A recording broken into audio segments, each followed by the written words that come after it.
Bonsoir à tous, bienvenue sur TV78. Nous sommes le lundi 4 mars. Voici les titres. Un vote historique. L'interruption volontaire de grossesse est inscrite aujourd'hui dans la Constitution. Les parlementaires sont réunis en ce moment en congrès au château de Versailles. Un vote qui intervient 49 ans après la loi Veil, faisant de la France le premier pays au monde à inscrire l'IVG dans la Constitution. Nous serons sur place pour vous faire vivre ce moment historique. Comment lutter contre l'obésité? À l'occasion de la journée mondiale contre l'obésité et alors qu'un Français sur deux est concerné par la maladie, professionnels de santé et associations se mobilisent pour sensibiliser sur cette maladie. Au centre hospitalier de Rambouillet, des activités étaient organisées. L'objectif, briser les tabous et changer les regards. Du sport aussi dans cette émission. La 82e édition du Paris-Nice s'était lancée ce dimanche depuis les Yvelines. Les 154 coureurs ont réalisé 2 boucles dans le département au départ des Mureaux. Aujourd'hui, la deuxième étape de la course au soleil est partie de Thoiry. Retour sur ces 2 jours dans cette édition. Et puis, il est l'invité du 7-8. À 35 ans, Brice Parinet est déjà professeur et arbitre de Ligue 1. Mais si on parle de lui aujourd'hui, c'est parce qu'il devrait devenir le prochain président du district des Yvelines de football. Des élections qui auront lieu en juin prochain et qu'il devrait remporter puisqu'il est actuellement le seul candidat en lice pour le poste. Nous le recevrons en deuxième partie d'émission. Et je vous le disais dans les titres, le Parlement est réuni en congrès au château de Versailles. Un rassemblement qui a débuté à 15h30 cet après-midi. Je vous propose d'écouter quelques mots de Yaël Braun-Pivet, présidente de l'Assemblée nationale, et Gabriel Attal, le Premier ministre. Hommes et femmes ici réunis, élus de la nation, nous nous apprêtons à faire franchir à notre pays, ensemble, un nouveau pas sur le chemin des droits des femmes. Vous comprendrez alors que je sois fière de présider le congrès du Parlement au château de Versailles, à cet instant précis où la liberté défendue par Simone Veil va être gravée dans le marbre de notre Constitution. Aujourd'hui, nous pouvons changer le cours de l'histoire.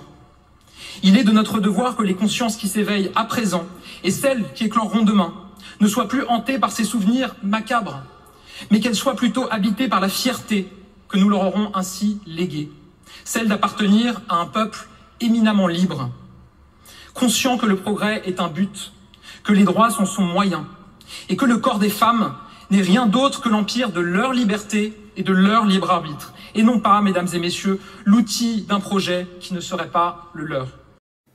Et sur place pour la rédaction de TV78, Grégory Canalet, vous êtes au château de Versailles où le vote est toujours en cours.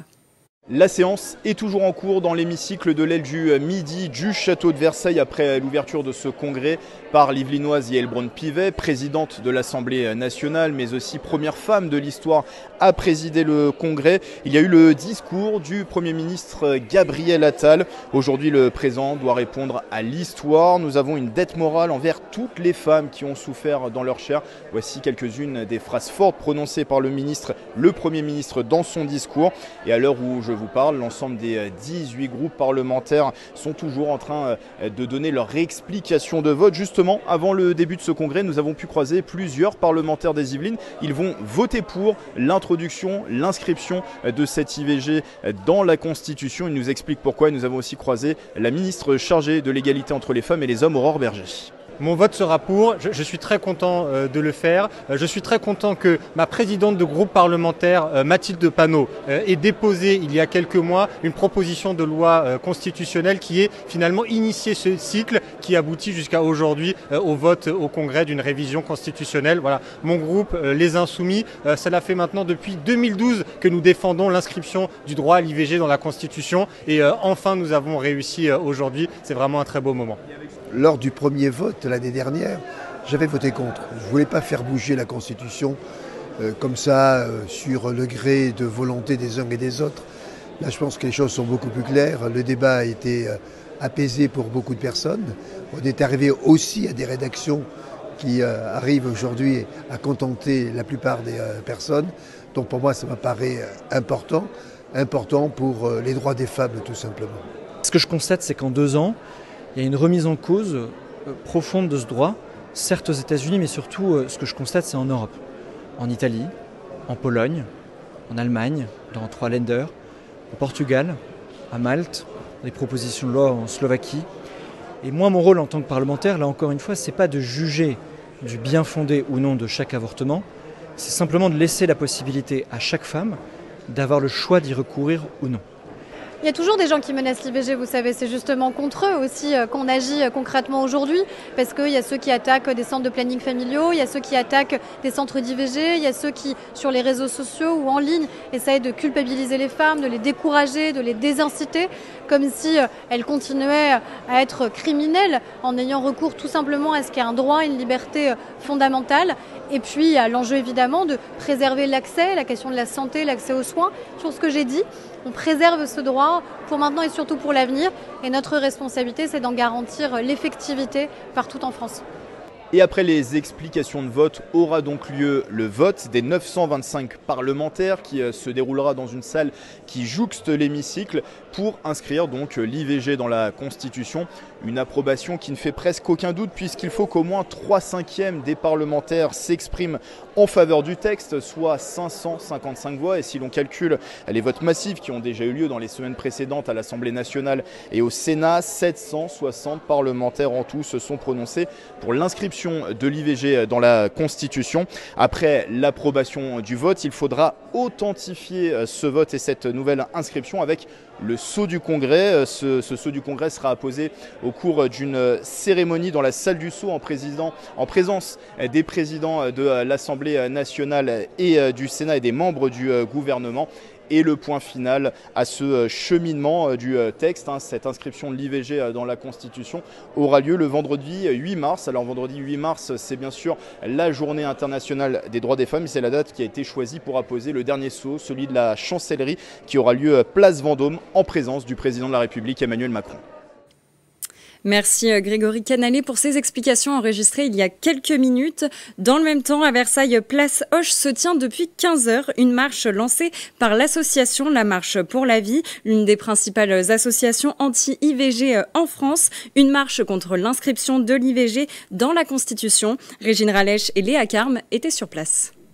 La vie pour tous, c'est ce qu'on entend ici, place Hoche à Versailles. Depuis 15 heures, des associations et plusieurs centaines de manifestants sont venus pour porter leur voix contre l'inscription de l'IVG dans la Constitution. Et pour en parler, nous sommes aujourd'hui avec Nicolas Tardy-Joubert, qui est président de l'association Marche pour la vie à l'initiative de cette manifestation.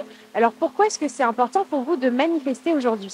Alors que les parlementaires sont réunis en congrès pour voter la constitutionnalisation de l'IVG, nous sommes là pour montrer que beaucoup de Français sont très choqués par cette initiative et sont opposés à l'inscription d'un droit de faire mourir un enfant et qu'il soit inscrit dans le marbre de la Constitution. Si les parlementaires votent en faveur de l'inscription de l'IVG dans la Constitution, est-ce que le combat est terminé finalement ? Alors, ce combat-là, cette bataille-là sera perdue. Mais ce n'est pas parce qu'on a perdu une bataille qu'on a perdu la guerre. Notre objectif, c'est de réveiller les consciences, de faire comprendre aux gens qu'une autre solution est possible, qu'une autre voie est possible, et de changer les cœurs. Parce qu'on ne peut pas se satisfaire d'avoir 234 000 avortements en France. Il y a des conséquences de santé publique. Une femme sur 3 qui avorte fait une dépression. Il faut savoir qu'une femme a 12% de risque de faire un cancer du sein. Si elle avorte, ça passe à 18%. Mais qui le dit ? Tout ça est mis soigneusement sous le tapis. Il y a donc des conséquences de santé publique. Il y a des conséquences démographiques, alors que la natalité s'est effondrée à 1,68. Il n'y a pas plus de taux de renouvellement des générations. Il y a des conséquences économiques. Donc il faut, c'est ce que nous demandons, c'est si les politiques veulent travailler à quelque chose d'utile, qu'ils mettent en place une mission d'études parlementaires pour mieux comprendre les causes et les conséquences de l'avortement. Bien, merci Nicolas Tardy-Joubert pour ces échanges. Alors comme vous l'aurez vu, les manifestants restent fermes sur leur position. Ils sont d'ailleurs venus vêtus de noir avec une rose blanche pour symboliser cette journée de deuil. Merci Régine Ralèche depuis la manifestation à Versailles cet après-midi. Tout de suite, le point sur l'actualité dans les Yvelines.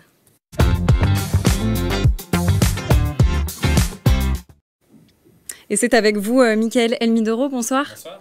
Avant de parler de l'actualité sportive, on fait le point avec vous sur l'actualité dans les Yvelines. Et on commence avec cette première information. Le nouveau préfet des Yvelines a pris ses fonctions ce matin.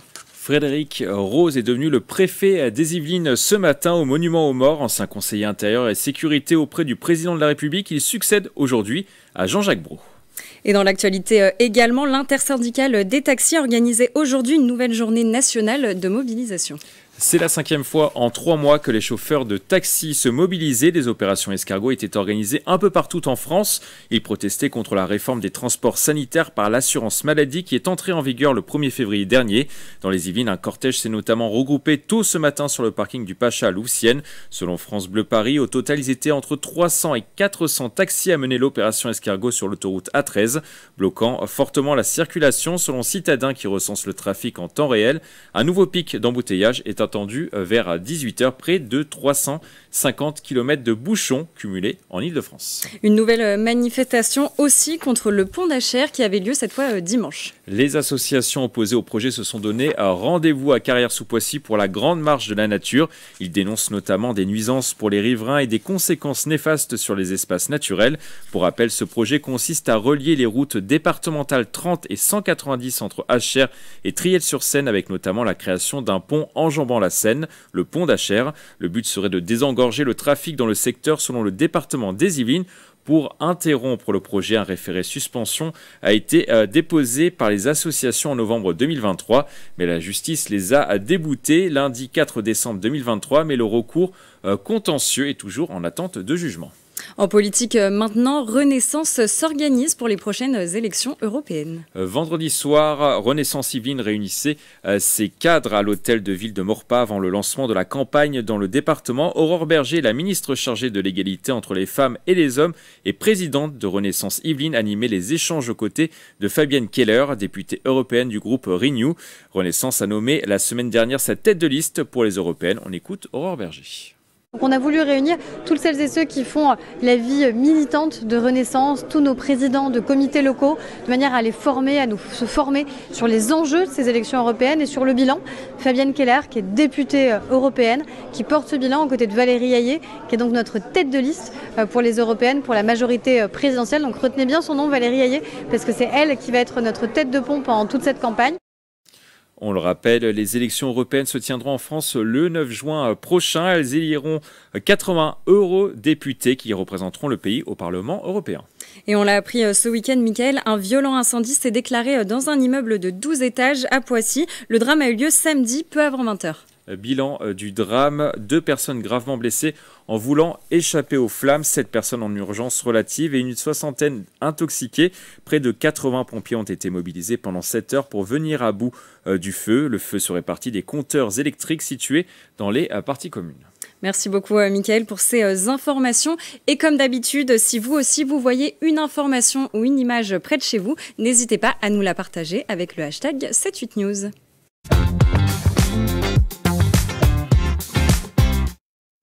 Ce lundi 4 mars est également marqué par la Journée mondiale de l'obésité, l'occasion de briser les tabous sur cette maladie. Randonnée, gym ou encore conférence sur le grignotage, le centre hospitalier de Rambouillet et ses partenaires organisaient aujourd'hui des activités pour sensibiliser le public. Le reportage de Julien Leroy.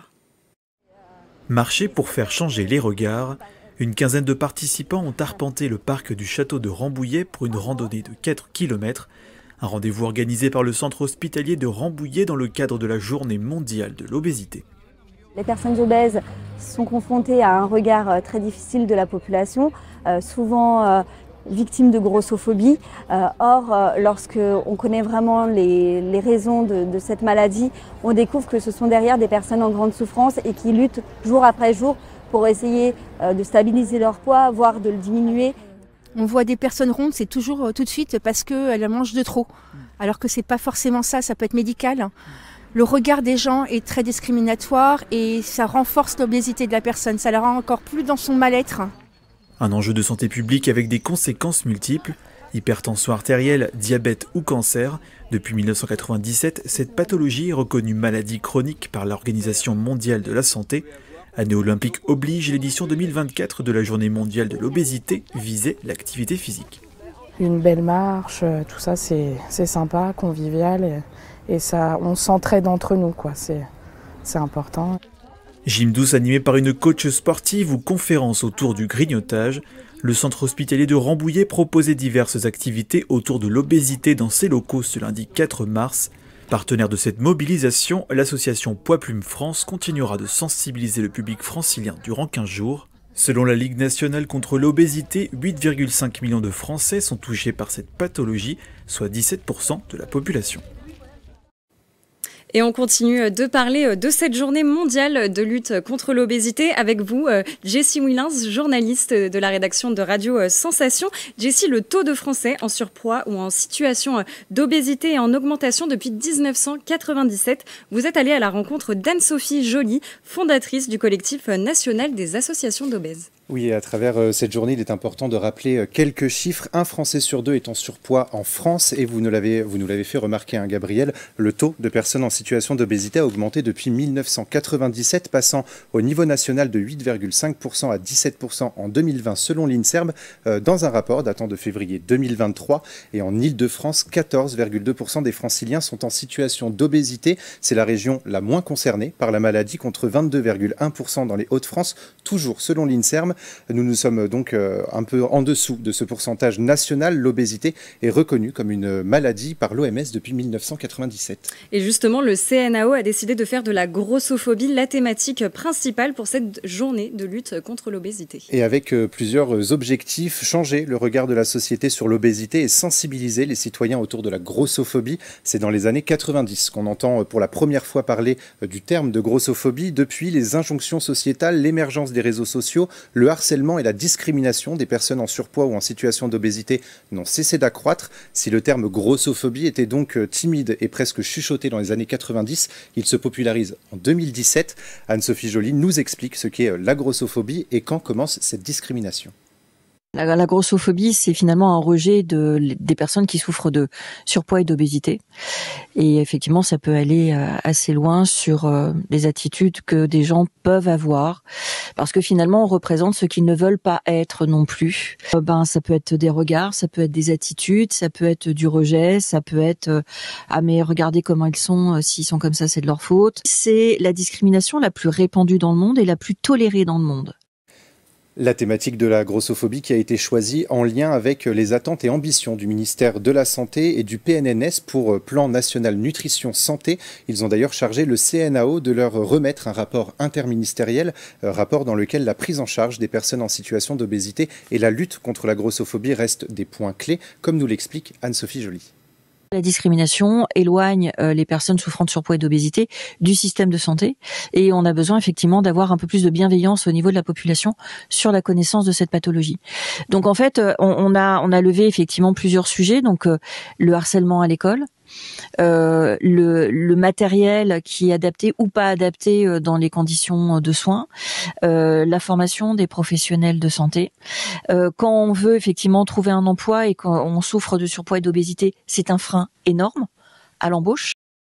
Et alors Anne-Sophie Joly évoque notamment la discrimination à l'embauche dans ce rapport. Est-ce que d'autres thématiques sont mises en avant ? Alors oui, le rapport met également en avant la qualité des repas scolaires, la représentation des personnes en surpoids ou en situation d'obésité à l'écran, mais aussi un meilleur encadrement juridique de la grossophobie qui, je le rappelle, est une discrimination. Merci beaucoup Jessie Willens pour ces informations. Vos échanges avec le CNAO sont à entendre sur Radio Sensation toute la semaine. On part maintenant direction Rambouillet où Valérie Pécresse s'est rendue vendredi dernier pour échanger avec le transporteur Transdev. Depuis la mise en demeure de l'opérateur du réseau de bus à l'origine de nombreux dysfonctionnements, les élus constatent des améliorations, mais l'offre de services prévue n'est pas encore respectée. Les détails avec Julien Leroy et Régine Ralèche. Repartir du bon pied, c'est la promesse de Transdev. Suite aux plaintes pour ses retards et arrêts non desservis, l'entreprise de transport multiplie les recours pour respecter ses engagements. On a déjà anticipé un petit peu le retour à la normale sur l'offre nominale, puisqu'aujourd'hui on réalise, je dirais, en quantité la quasi-totalité des services prévus. Il faut qu'on améliore la partie ponctualité. Transdev fait appel à Savac, transporteur historique de la vallée pour la gestion de 5 lignes de bus entre Saint-Rémy-les-Chevreuses, les Essarts-le-Roi et La Verrière. Il y a plein de hameaux et les lignes scolaires ne sont pas les mêmes à toutes les heures du jour, en fonction du collège, du lycée, en fonction du jour de la semaine. Donc pour un nouveau conducteur, c'est très difficile de respecter les points de dépose et les points de reprise. Les avis sont mitigés parmi les élus, dont les élèves avaient été impactés depuis le mois de janvier. Sur la ville de Rambouillet, là maintenant, on arrive à une situation quasi normale. Plus de réclamations des parents. Les courriers se sont calmés. Il y a des chauffeurs dans les bus, il y a des bus. Par contre, nous, cette semaine encore, c'était le festival du bus qui se trompe de chemin. Une indemnisation d'1 mois sera versée aux usagers. Transdev prévoit un retour à la normale fin mars. 50 conducteurs intérimaires et 30 en session de formation rejoindront le circuit d'ici le mois de juin. Allez, on ouvre une page sport dans le 7-8.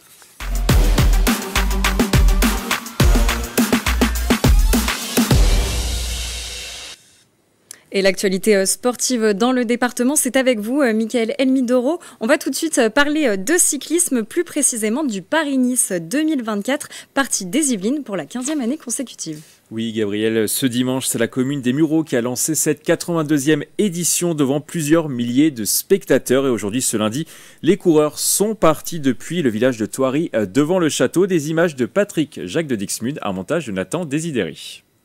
Ce dimanche 3 mars, c'est le grand départ de la 82e édition de Paris-Nice. Les coureurs vont s'élancer depuis les Mureaux, une commune de 32 000 habitants. Autour de la ligne de départ située avenue de la République, plusieurs milliers de spectateurs sont venus assister à ce 15e départ consécutif depuis les Yvelines. C'est la première course World Tour française. C'est une course où il y a de très nombreux leaders aussi qui viennent se tester en vue du Tour de France notamment. Pour le week-end niçois qui arrive le week-end prochain aussi. Nous on est là pour les voir et qui signent. Les meilleurs c'est Fabio Jacobsen, Arnaud Delis, Pierre Latour, Anthony Turgis. Parmi les supporters présents, les habitants des Mureaux sont venus en nombre pour voir cette grande première historique pour la commune. Vous êtes contente? Bien sûr, je suis là. C'est à côté, on est venu à pied, c'est très très bien. Franchement, ça fait plaisir de voir un événement sportif, une année olympique aussi dans notre ville. Ça met un peu de lumière sur une ville comme les Mureaux qui est très sportif, ouais, ça fait toujours plaisir. De voir le Paris-Nice, ça fait beaucoup d'émotions. De voir des cyclistes pour la première fois que j'en vois d'aussi près.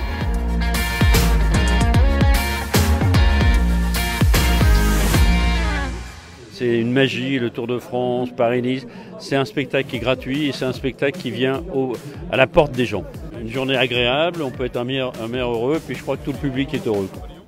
Après 157,7 km de course à travers les routes des Yvelines, c'est le néerlandais Olaf Koy qui s'impose sur la ligne d'arrivée aux Mureaux, rue Albert Thomas. Très belle épreuve, on l'a vu, plein de suspense. Je crois que c'est ce qui fait aussi la particularité des étapes du Paris-Nice dans les Yvelines. C'est ces dénivelés, c'est ces forêts, c'est ces fleuves, ces châteaux, ce patrimoine qui fait aussi qu'on a un tour assez exceptionnel d'une manière générale.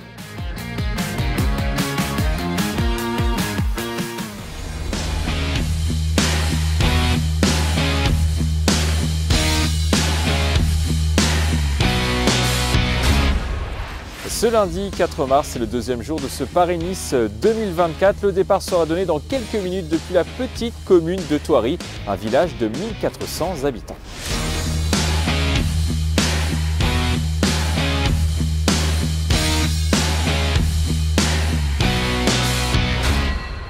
Comme tous les ans, les organisateurs ont prévu de faire partir les coureurs d'une petite commune des Yvelines le lundi. Thoiry, parce qu'il y a le château de Thoiry, il y a le zoo de Thoiry, et puis ça me rappelle mon enfance un peu, mais ça c'est privé. Et donc Thoiry, la petite commune, c'est ça l'avantage des courses cyclistes, c'est de pouvoir partir dans les petites communes, les grandes communes en profitent, mais les petites aussi. Moins nombreux que le dimanche aux Mureaux, les supporters étaient tout de même au rendez-vous. Là encore, les habitants du village se sont donné rendez-vous pour cette grande première historique. Il y a quelques pointures là au niveau des cyclistes. Ce qui est impressionnant, c'est tout ce qu'il y a autour. Il y a une logistique qui a l'air vraiment bien rodée. C'est bien, ça dynamise les villages, le milieu rural. Une ferveur qui n'a pas surpris le maire de la commune, François Moutot. On a un endroit exceptionnel que le parc zoologique met à notre disposition. C'est extraordinaire d'avoir si près de Paris une vraie campagne rurale qui vit très bien.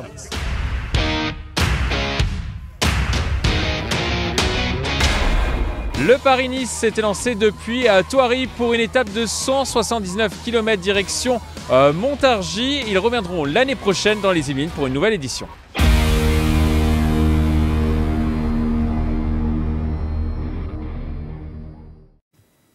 Et Mickaël, on continue avec du tennis et un beau résultat pour Arthur Rinderknecht. Une très belle victoire, tête de série numéro 1 du Challenger de Lille. Arthur Rinderknecht a inscrit son nom au palmarès en prenant le meilleur sur le Belge Joris Delors.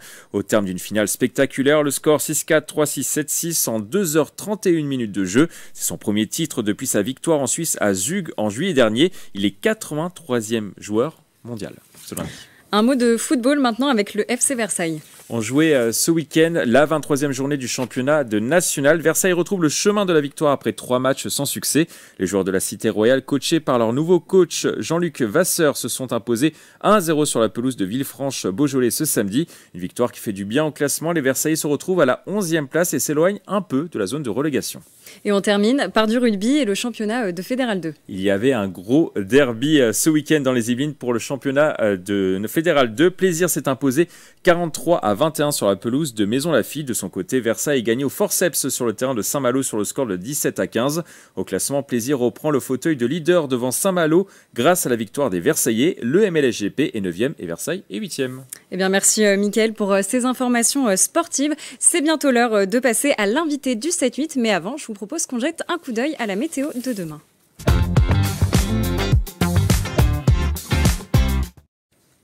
Et demain matin, le ciel sera couvert dans les Yvelines, mais pas de pluie à prévoir sur le département. Côté température, il fera entre 5 et 7 degrés en moyenne. L'après-midi, pas de grands changements. Les nuages seront toujours bien présents, mais avec quelques éclaircies dans le nord du département. Des averses sont également à prévoir, comme à Versailles. Côté température, comptez entre 8 et 9 degrés. Et demain, nous fêterons les olives. Allez, c'est l'heure à présent de passer à l'invité du 7-8.